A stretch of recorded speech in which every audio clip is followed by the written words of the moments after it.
MLA कुटवा मेरे साथ है इस वक्त डॉक्टर भारत भूषण और इन्हीं से आज गुफ्तगू करते हैं और जाने की कोशिश करते हैं। जिस तरह से आज असेंबली के चौथे दिन में हमने देखा कि किस तरह से बीजेपी और नेशनल कॉन्फ्रेंस के बीच जो है कहीं कहीं तनाव दिखने को मिला है, कुछ खास वहां पे दिखने को मिला। देखिए, असेंबली में आज चौथा दिन था और काफ़ी जो मेंबर्स ने बड़े अपने अपने इलाका के अहम मुद्दों पे बात की और सभी जो मुद्दे हैं वो अपनी अपनी कंस्टिट्यूंसी का अच्छे तरीके से उन्होंने उनको पॉइंट आउट किया और कंसर्न मिनिस्टर ने जवाब दिया।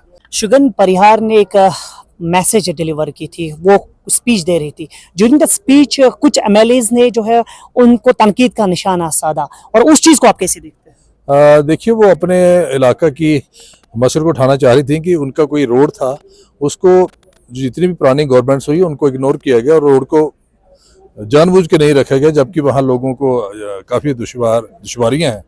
तो मुझे लगता है कि वो राइट पर्सपेक्टिव में लेना चाहिए। वो डेवलपमेंट का इशू उठा रही थी और किसी खास मजहब का उन्होंने नाम नहीं लिया और उन्होंने कहा कि राष्ट्रभक्त वहाँ लोग रहते हैं और उनको भी हक है कि उनकी वहाँ कनेक्टिविटी हो। मुझे लगता है उसमें उनकी कोई बुराई नहीं है और अपने इलाके के हर मेंबर को हक है कि अपने इलाके के मसले उठाए। भूषण साहब, आपसे मैं जानना चाहूँगा, आप बीजेपी पार्टी के साथ मुंसलिक है, क्या इस वक्त सरकार की अगर हम जिक्र करेंगे तो यहाँ पे इस वक्त जम्मू कश्मीर में नेशनल कॉन्फ्रेंस सरकार चला रही है, किस तरह का ताउन जो है बाकी पॉलिटिकल पार्टीज को देखने को मिल रहा है? देखिए, जहाँ जहाँ डेवलपमेंटल के इश्यूज हैं और जो गवर्नमेंट की पॉलिसी और प्रोग्राम गवर्नमेंट ने क्या क्या वादे किए थे, वो अपोजिशन का एज ए कंस्ट्रक्टिव रोल हम निभा रहे हैं कि वो बताएं कि क्या क्या उन्होंने वादे निभाए और लोगों को क्या क्या जहाँ दुश्वारियाँ आ रही, वो भी अपोजिशन का काम है कि हम लोगों तक गवर्नमेंट तक हाउस के माध्यम से उन तक पहुँचाएं ताकि लोगों के मसले हल हों। और जहाँ तक डेवलपमेंट का, लोगों की फलाह बहबूद का सवाल है, हम सारे चाहे अपोजिशन में है या रूलिंग में, हम सभी इकट्ठे हैं और हम सारे चाहते हैं कि हमारा जम्मू कश्मीर अच्छे तरीके से तरक्की करे, अच्छा स्वभाव बना रहे, सारे लोग जहाँ मिलजुल के रहें और एक अमन का माहौल जो बना हुआ है वो उसी तरह वो बरकरार रहे और हमारे लोग, हमारे नौजवान, उनको काम मिले, रोजगार मिले, इसी की तरह हम सारे गामजन हैं। अगर कुटवा की जिक्र करेंगे तो खास तौर पर आज किन मुद्दों पे जो है आपने बात की? मैंने कहा कि मैंने जो क्लाउड बर्स्ट का हुआ था 16 अगस्त को, हमारी 11 लोगों की जानें चली गई थी, उसके मतलब मैंने कहा कि डिस्ट्रिक्ट एडमिनिस्ट्रेशन का मैंने शुक्रिया अदा किया कि जिन्होंने बड़ा टाइमली एक्सग्रेशिया दिया सभी लोगों को और उसके साथ साथ जो रिलीफ मेजर्स लेने थे वो भी किए। और जो हमारे PMGSY के रोड थे, पनियारा है, विलेज है, खनियारा है, बिजट है, जमालपुर है, मंजली है, जी बागड़ा है, इनको पार्शली रिस्टोर किया ताकि लोगों की आमतरफ चल पाए। लेकिन अभी भी वहाँ 2 व्हीलर जा पाता है, 4 व्हीलर नहीं जा पाता।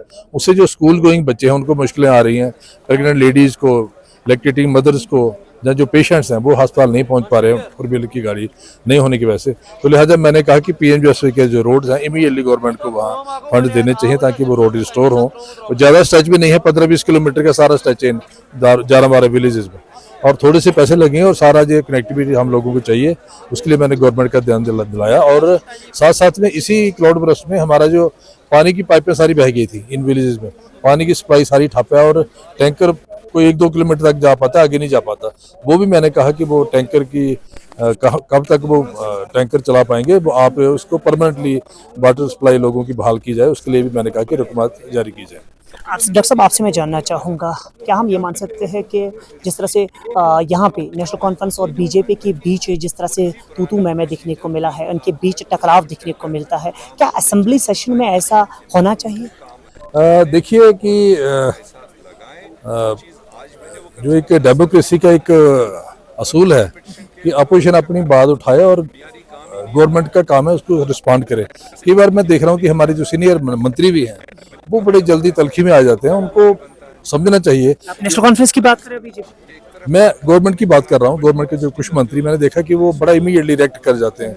उन्होंने पहले ऑनरेबल मेंबर चाहे रूलिंग के हैं चाहे अपोजिशन के, उनकी बात सुननी चाहिए, क्योंकि अगर लोगों ने 2-2 ढाई लोगों ने हमें रिप्रेजेंटेटिव अपना चुना है, तो अगर हम हाउस में अपनी बात नहीं रखेंगे और वो प्रॉपर्ली नहीं सुनेंगे, प्रॉपर्ली रिस्पॉन्ड नहीं करेंगे, फिर हमारा हाउस में आने का, हाउस में अटेंड करने का कोई फन नहीं रहता। लिहाजा डेमोक्रेसी का यही एक असूल है कि हम अपनी बात सुनाएं और वो गवर्नमेंट उसको रिस्पॉन्ड करे ताकि एक लोगों के मसले हल मिलेगा। एमएलए डोडा महराज मलिक की बात जब होती है तो सभी कहते हैं कि इनको रिलीज करना चाहिए, आप इस हवाले से क्या कुछ कहेंगे? देखिए, महराज मलिक जी हमारे एक ऑनरेबल मेंबर हैं असेंबली के और उन लोगों ने उनको चुन के भेजा है, लेकिन किसी वजह से उनको जब जहां वो जेल में है इस टाइम में, तो क्योंकि ये कोर्ट में मसला है, इसमें मैं बोलूँगा तो वो मुनासिब नहीं होगा। The law will take. लोग कहते हैं कि बीजेपी इस पे बात नहीं करता, उसके पीछे इनका हाथ है।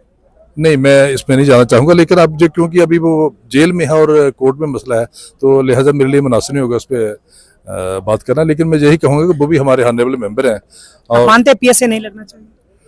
मैं मानता हूँ कहीं ना कहीं इसको दोबारा देखना चाहिए सारा, कि ओवरऑल, क्योंकि आज उनके साथ है, कल किसी के साथ भी हो सकता है। लेकिन जो उन्होंने भी कुछ किया वो भी कुछ ऑब्जेक्शनेबल बातें थी, तो अब क्योंकि सारा मसला कोर्ट में है, तो लिहाजा मैं इस पर ज़्यादा एलैबोरेट नहीं करना चाहता। बहुत बहुत शुक्रिया अपना कीमती वक्त देने के लिए। नाज़रीन, ये थे हमारे साथ एमएलए कठुआ डॉक्टर भारत भूषण, और इन्होंने क्या कुछ कहा आपने भी सुना। देखते रहिए जुम्मो एक्सप्रेस।